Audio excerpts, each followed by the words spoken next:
अब होता क्या है कि जो सरकारी टीचर खुद हैं उनके बच्चे खुद प्राइवेट स्कूलों में क्यों जा रहे हैं भाई? कि सरकारी स्कूलों और प्राइवेट स्कूलों का जो सुविधाएं हैं वो बराबर कर दी जाएं, या फिर उनका जो फीस स्ट्रक्चर है, क्योंकि प्राइवेट स्कूल का फीस स्ट्रक्चर बहुत बढ़ गया है। ये जितने भी युवा होते हैं, ये जीवन का सबसे कठिन पल होता है इनके लिए। अगर कोई पेपर लीक हो जाए, कोई समस्या आ जाए, उनका एक साल बर्बाद हुआ। बट कहीं ना कहीं उस रोज़गार को देने में युवाओं का बहुत ज़्यादा समय खप जाता है। तो वो चीज़ आपको नहीं लगता है कि इसको थोड़ा सा इसमें सुधार किया जाना चाहिए? एक चीज़ ये भी देख रहा हूँ कि इससे पहले नोटों से नौकरियाँ मिलती थी व्यवस्थाओं पे। इवन दो ही ऐसे मुद्दे हैं जिन पर अगर ध्यान दिया जाए तो देश की नींव मजबूत हो जाएगी। मेरा अपना मानना है। एक स्वास्थ्य, तीसरा भी जोड़ लीजिए, बहुत रोजगार। तो देश का जो मेन संसाधन है वो यूथ ही है। बट यूथ आज का इतना गलत डायरेक्शन में जा रहा है, जिनके हाथों में देश का भविष्य होना चाहिए, उनके हाथों में मोबाइल फ़ोन और आंखों में मतलब गंदे गंदे दृश्य हैं। और मैं फिर यही कहूँगा कि हर इंसान, जैसे कुछ लोग होते हैं कभी कुछ करते, कभी कुछ करते, कभी कुछ करते हैं, ना करने से बेहतर है कभी कुछ कभी कुछ कभी कुछ। बिल्कुल एक्सपीरियंस होता है और एक दिन जरूर ऐसा होता है कि उसको ये समझ में आता है ये मेरा वाला रास्ता है।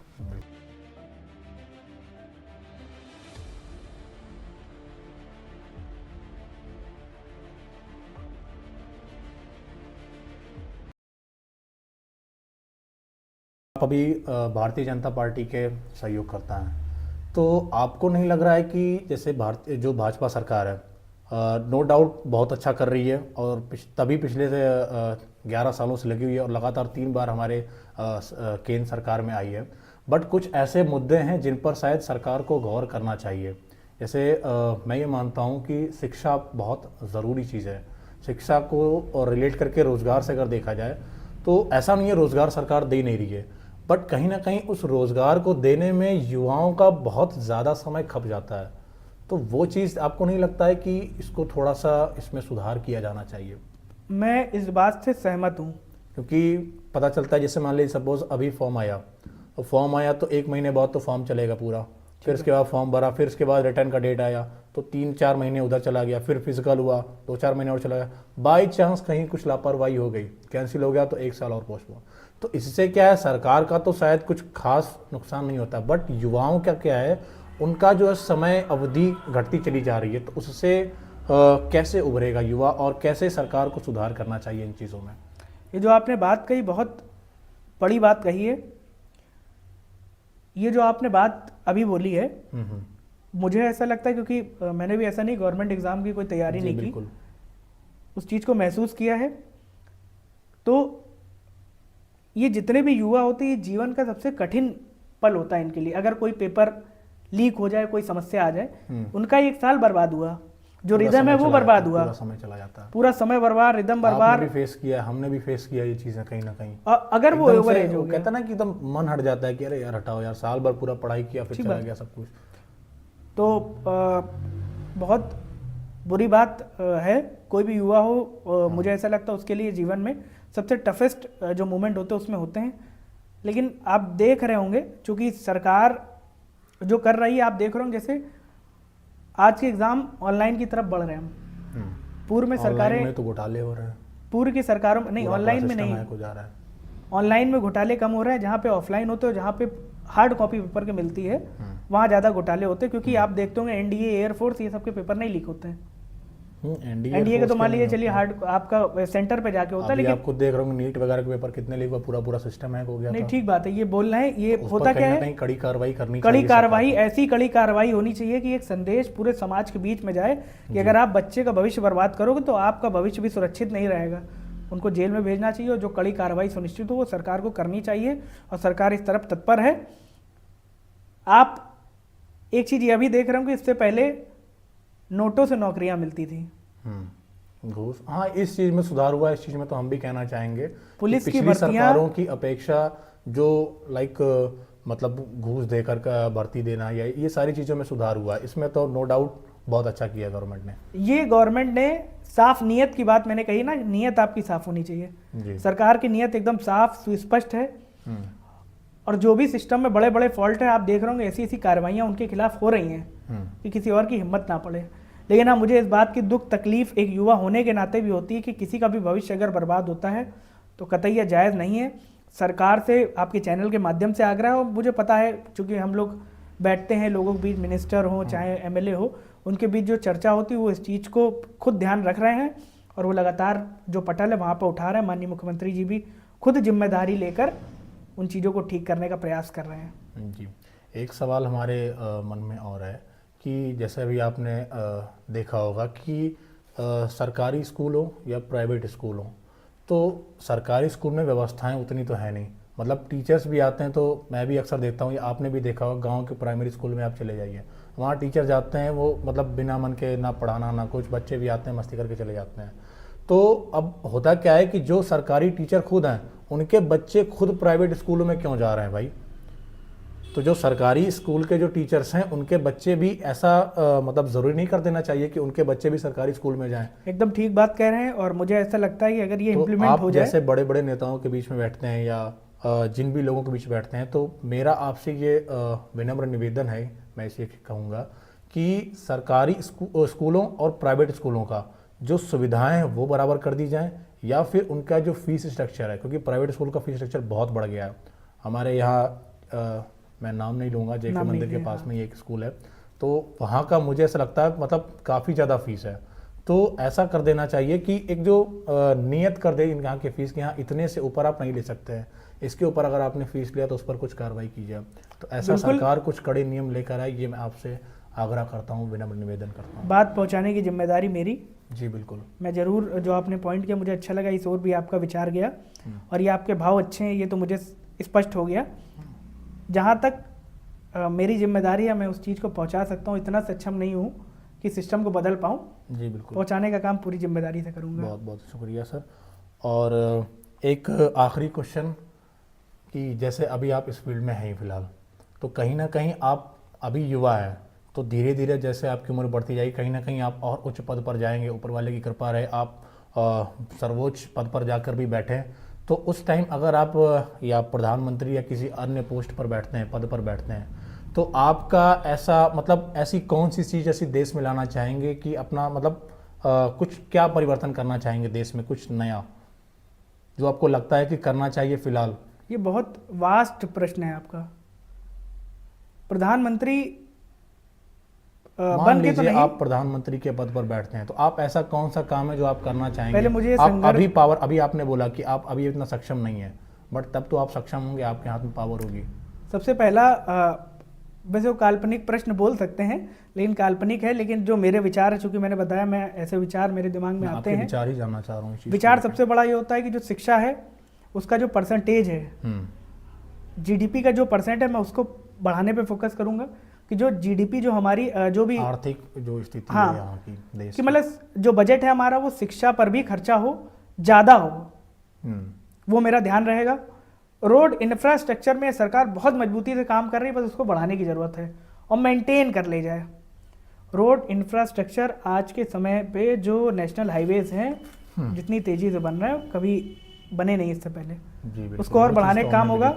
जैसे आपने सुना होगा कि अमेरिका ने सड़कों को बनाया और सड़कों ने अमेरिका को बनाया, तो रोड इंफ्रास्ट्रक्चर पे काम होगा।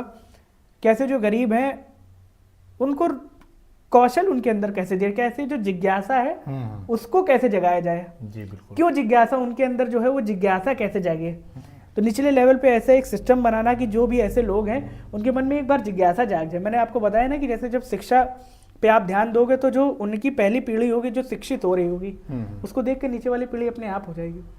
जब वो सक्षम होगी तो अपने आप सबको सक्षम करेगी। शिक्षा एक ऐसा माध्यम है जिस पर काम करने का मेरा पूरा फोकस रहेगा। अभी आपने बताया स्वास्थ्य के लिए सरकारी व्यवस्थाओं पे, इवन दो ही ऐसे मुद्दे हैं जिन पर अगर ध्यान दिया जाए तो देश की नींव मजबूत हो जाएगी। मेरा अपना मानना है, एक स्वास्थ्य, तीसरा भी जोड़ लीजिए रोजगार।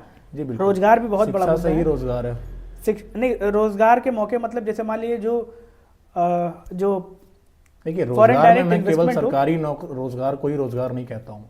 स्वरोजगार पे आपके अंदर स्किल है, आप स्वरोजगार करते हैं, उसमें भी आप बहुत अच्छा कर सकते हैं। देख रहे होंगे सरकार काम भी कर रही है। जी बिल्कुल, मुद्रा लोन हो, इसके पहले भी लोन वगैरह देकर थोड़ा सा इजी बनाया गया है कि आप लोन लेकर जो स्टार्टअप हो वो कर सकते हैं। जैसे आपको पता है आबादी बढ़ रही है तो सबको नौकरी सरकार की तरफ से दे पाना बहुत कठिन है।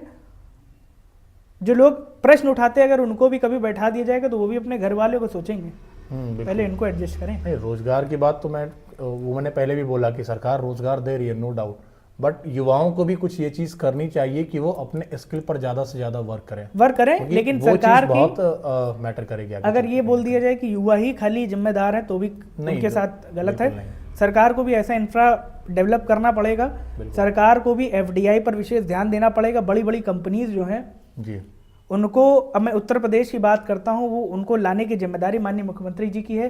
कैसे एक वन विंडो सिस्टम बनाया जाए कि यहाँ पर जो रोजगार है उसको खोलना आसान, उसको करना आसान हो जाए, बड़ी कंपनियों के लिए चीज़ें आसान हो जाए।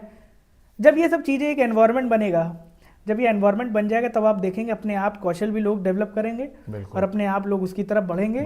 पूरा सिस्टम धीरे धीरे अपने आप को डेवलप करेगा। बिल्कुल। और मुझे ऐसा लगता है आज के समय उत्तर प्रदेश सबसे ज़्यादा हाईवे रखने वाला, आप जानते होंगे, गंगा एक्सप्रेसवे है, पूर्वांचल है, आगरा लखनऊ, सबसे ज़्यादा एक्सप्रेसवे इस समय उत्तर प्रदेश में है। रोजगार, जो रोजगार के साधन है वो डेवलप भी हो रहा है, बड़ी बड़ी कंपनीज यहाँ पे आ भी रही हैं। और मुझे ऐसा लगता है कि बस भारत देश का जो युवा है वो सही दिशा में चले, जिज्ञासु रहे, तो अपने आप देश को तरक्की करने से कोई रोक नहीं सकता। और पेशेंस रखे। और जनता की भी यह जिम्मेदारी होती है, हर एक सामान्य नागरिक की जिम्मेदारी होती है कि देश के उत्थान में वो अपनी तरफ से क्या कंट्रीब्यूट कर सकता है। व्यक्तिगत स्वार्थ थोड़ा सा किनारे रखे, तब जाके देश डेवलप करता है, करेगा। बिल्कुल, ये तभी संभव हो पाएगा जब व्यक्तिगत स्वार्थ जो है। इसमें सरकार की गलती तो नहीं कह सकते हैं, बट कहीं ना कहीं युवाओं की गलती बहुत ज़्यादा है। क्योंकि आजकल जैसा आप देख रहे हैं, कहते हैं ना कि देश का जो मेन संसाधन है वो यूथ ही है, बट यूथ आज का इतना गलत डायरेक्शन में जा रहा है। जिनके हाथों में देश का भविष्य होना चाहिए, उनके हाथों में मोबाइल फ़ोन और आंखों में मतलब गंदे गंदे दृश्य है, मोबाइलों का देख देख कर यूज़ कर रहे हैं चीज़ें। तो वो चीज़ कहीं ना कहीं युवा गलत डायरेक्शन में जा रहे हैं। और जो इन सब चीज़ों से अलग हैं या जो इसमें नहीं है, वो हाथों में हथियार लिए हिंदू मुस्लिम के लड़ाइयों में, विवादों में अपने आप को सही गलत साबित करने में लगे हुए हैं। तो अगर इन मुद्दों पर आज अगर ध्यान नहीं दिया गया तो युवा बहुत गलत डायरेक्शन में चला जाएगा और हम लोग काम करते ही रह जाएंगे। बहुत अच्छी बात कही आपने, और मुझे ऐसा लगता है ये जो आपने बोला ये अपने भाव से बोला है। जी बिल्कुल, मैं सही हूँ? मुझे बिल्कुल बिल्कुल सर, ये जो आपने बोला ये पूरे अपने भाव से बोला, ये आपने महसूस किया। वैज्ञानिक चीज़ों को बना सकता है, इंसान का मन मनस होता है, जो सोच होती है कि उसको यूज़ कैसे करते हैं। गाड़ी चलाइए, कम समय में पहुँचेंगे। बिल्कुल। बहुत तेज चलाइए और दीवार पे लड़ा दीजिए। समझ तो वैज्ञानिक की गलती नहीं हुई जिसने उसको इन्वेंट किया या जिसने उसको मैन्युफैक्चर किया, गलती है उस सिस्टम को ऑपरेट करने की। मोबाइल की जो जितने मतलब प्लस पॉइंट है उतने नेगेटिव पॉइंट भी है। आप बड़ी बड़ी आईटी आप यूज कैसे करते हैं, आपका नजरिया कैसा है। आज देखिए, आज हम लोग बैठे हैं, ये क्या टेक्नोलॉजी की मदद से नहीं है। आज मैं अगर अपने अनुभव, जो बहुत विशेष तो नहीं कहेंगे, लेकिन जो भी अनुभव वो टेक्नोलॉजी के माध्यम से शेयर कर रहा हूँ, तो ये बहुत बड़ी उपलब्धि है। बिल्कुल सर, हर फील्ड में हम कहीं ना कहीं कुछ ना कुछ सीखते ही हैं। मैंने बताया ना, जो मूल मंत्र मुझे समझ में आया, आपकी दिशा, आपका सराउंडिंग मैटर करता है, आपकी सराउंडिंग, धैर्य और एक लक्ष्य होना चाहिए। और मैं अभी बताऊं कि मेरा लक्ष्य बहुत स्पष्ट है, ऐसा नहीं होगा। लक्ष्य स्पष्ट होता है धीरे धीरे, आप दिशा में थोड़ा थोड़ा काम करिए, मन में अपने आप आपकी इंसाइट जनरेट होगी। और मैं फिर यही कहूँगा कि हर इंसान, जैसे कुछ लोग होते हैं, कभी कुछ करते, कभी कुछ करते, कभी कुछ करते हैं, ना करने से बेहतर है कभी कुछ कभी कुछ कभी कुछ। बिल्कुल, एक्सपीरियंस होता है। और एक दिन जरूर ऐसा होता है कि उसको ये समझ में आता है ये मेरा वाला रास्ता है। बिल्कुल। और जिस दिन वो समझ में आ गया कि मेरा वाला रास्ता है, तो उसको कोई रोकने वाला नहीं होता, भाव जुड़ गया। पेशेंस के साथ आगे बढ़िए, जीवन में तरक्की का रास्ता है। और मैंने कोई बहुत बड़ी तरक्की नहीं हासिल की है, लेकिन ऐसा विश्वास है, ऐसा मेरी भावना है कि करूँगा। और ईश्वर की कृपा रही और सबका सहयोग रहा तो निश्चित रूप से करूँगा, ऐसी इच्छा है। जितनी समाज के लिए ठोकरें मिलती हैं उतना ही आदमी सीखता चला जाता है आगे से। बादाम खाने से अकल नहीं आती, ठोकरें खाने से अकल आती। बिल्कुल सर, बहुत बढ़िया, जरूरी है जीवन के लिए। बिल्कुल। चलिए, बहुत अच्छा लगा आपसे मिलकर, और मैं आशा करता हूँ कि आप अपने कार्य को बहुत ही सुचालित रूप से आगे बढ़ाएं। और आपके जैसे मैं भी कोशिश करूँगा कि मैं कभी कभार इन चीज़ों में पार्टिसिपेट कर सकूँ, अपना सहयोग दे सकूँ। तो कभी भी अगर मेरी ज़रूरत पड़े तो आप प्लीज़ मुझसे कांटेक्ट करिएगा, संपर्क करिएगा। और अगर आप अभी कुछ युवाओं को अगर अपनी तरफ से कुछ संदेश देना चाहते हैं तो प्लीज़ आप युवाओं से सबसे पहले हमारे चैनल के आपका माध्यम हाथ से। जोड़कर अभिनंदन। जी जी बिल्कुल। अभिनंदन इसलिए कि आपने ये भाव रखा कि मैं भी समाज हित में आगे करूँगा। युवाओं के लिए संदेश देने की तो हैसियत नहीं है मेरी, इसलिए हैसियत नहीं है क्योंकि जब मैं अपने आप को इस काबिल समझ पाऊंगा जी। उस दिन मैं समझूंगा कि अब मैं युवाओं को संदेश देने लायक हो बट गया। फिर भी कहीं ना कहीं अनुभव युवाओं से बोल तो आप सकते हैं। बेहतर ही कर रहे हैं। नहीं, मुझसे भी अच्छा करने वाले बहुत लोग हैं, मैंने अपने साथ के देखे। आप भी मुझसे बेहतर कर रहे हैं, मुझे कोई ऐसा संशय नहीं है। जी, बिल्कुल। बस युवाओं का संदेश यही है कि दिशा स्पष्ट रखने की कोशिश करें, बिल्कुल। भाव स्वच्छ होने चाहिए, लक्ष्य क्लियर होना चाहिए, बिल्कुल। धैर्य भरपूर होना चाहिए। बिल्कुल। और सबसे बड़ी भगवान चीज़ का नियत, आशीर्वाद, सबसे बड़ी चीज़ नियत। भगवान का आशीर्वाद लेते रहिए, जी। लोगों की मदद करते रहिए और इस भाव से कभी मत करिएगा कि आपकी मदद लोग करेंगे। अगर आपने ये भाव रखा कि लोग आपकी मदद करेंगे, करते हैं, मेरा ये कहने मतलब आप भाव ना रखिए, लोग अपने आप डिपेंडेंट आएंगे। रहिए, दूसरों पर सेल्फ डिपेंड रहिए, बिल्कुल लोग मदद करेंगे, लेकिन आप किसी की मदद इस भाव से करें कि वो हमारी मदद करेंगे तो बहुत गलत है, नुकसान होने की संभावना अधिक है।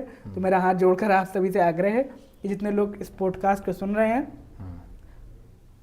सही दिशा में आगे बढ़ें और निरंतर प्रगति करें, यही मेरी कामना है ईश्वर से। बिल्कुल। ठीक है, नमस्कार सर, बहुत अच्छा लगा आपसे मिलकर। बहुत बहुत धन्यवाद, हाथ जोड़कर आपका अभिनंदन। और मुझे ऐसा लगा जैसे कि मैं अपने घर में किसी एक पारिवारिक सदस्य से बात कर रहा हूँ, तो मुझे ऐसा जरूर लगता है और मेरी यह कामना है कि आप जरूर सफल होंगे पूर्ण रूप से। बहुत बहुत धन्यवाद। बहुत बहुत धन्यवाद।